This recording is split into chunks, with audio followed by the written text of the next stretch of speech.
Naku. Guys, ganito pala yung baby ng ahas. Panoorin nyo guys, oh.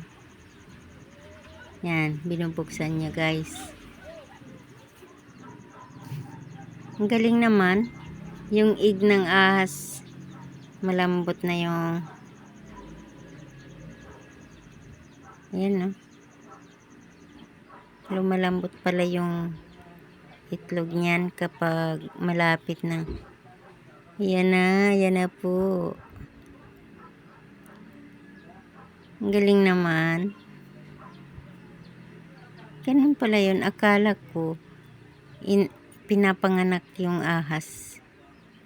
Pala, parang manok din. Nanggagaling sa itlog. Ay, ang bilis na agad siya. Ang galing. Ang bilis ng kumilos.